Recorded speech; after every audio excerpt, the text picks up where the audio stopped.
അങ്ങനെ കുഞ്ഞയും പൊന്നും കൂടെ ഇന്ന് റിട്ടേൺ ബാംഗ്ലൂർ പോവാണ് കേട്ടോ. അവർക്ക് അങ്ങനെ നാട്ടിൽ പോകാനോ നമ്മുടെ വീട് കാണാനോ അല്ലെന്നുണ്ടെങ്കിൽ ഒരുപാട് നേരം സ്പെൻഡ് ചെയ്യാനോ സമയം കിട്ടിയില്ല. കുഞ്ഞമ്മയ്ക്ക് അവിടെ അടുത്ത മൂത്ത ആളുണ്ട്, അവിടെ പെറ്റ്സ് ഉണ്ട്. അപ്പോൾ അവരെയൊക്കെ വിട്ടിട്ടാണ് ഇങ്ങോട്ടേക്ക് വന്നത്. അപ്പോൾ ഒരു പേഴ്സണൽ കാര്യത്തിനാണ് വന്നത്. വന്ന കാര്യങ്ങളെല്ലാം നന്നായിട്ട് നടന്നു.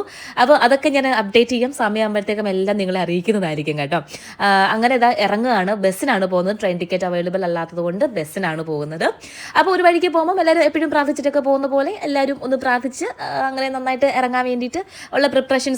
ഇനി പോകുന്ന വഴിക്ക് നമുക്ക് ഒന്ന് രണ്ട് സാധനങ്ങൾ വാങ്ങിക്കാനുണ്ട് കേട്ടോ. അമ്മൂമ്മയും അമ്മയും ഞാനും പിന്നെ ഇവർ രണ്ടുപേരും ഉള്ളൂ കേട്ടോ. അപ്പം നമ്മൾ എല്ലാവരും കൂടെ ഒരുമിച്ച് ഇറങ്ങുകയാണ് പോകാനായിട്ട്. പോകുന്ന വഴിക്ക് ഇതാ കുഞ്ഞമ്മയ്ക്ക് കൊണ്ടുപോകാൻ കുറച്ച് സ്വീറ്റ്സും കാര്യങ്ങളും വേണമായിരുന്നു. എന്തൊക്കെയോ അവിടുന്ന് കുറച്ച് വാങ്ങിച്ചിട്ട് നമ്മൾ വേഗം ബസ്സിൻ്റെ അങ്ങോട്ടേക്ക് പോയി. തമ്പാനൂരിൽ നിന്നാണ് ബസ്. നമ്മളെല്ലാവരും കറക്റ്റ് സമയത്തിന് എത്തി. അപ്പം അങ്ങനെ അവർ പോവുകയാണ്. ഇനി അവർ നമ്മുടെ വീടിൻ്റെ പാലുകാച്ചയ്ക്ക് ആകുമ്പോഴത്തേക്ക് വരത്തുള്ളൂ. എന്തെങ്കിലും ഇങ്ങനത്തെ ഉള്ള കാര്യങ്ങളുണ്ടെങ്കിൽ മാത്രമേ നാട്ടിലോട്ട് വരത്തുള്ളൂ കേട്ടോ.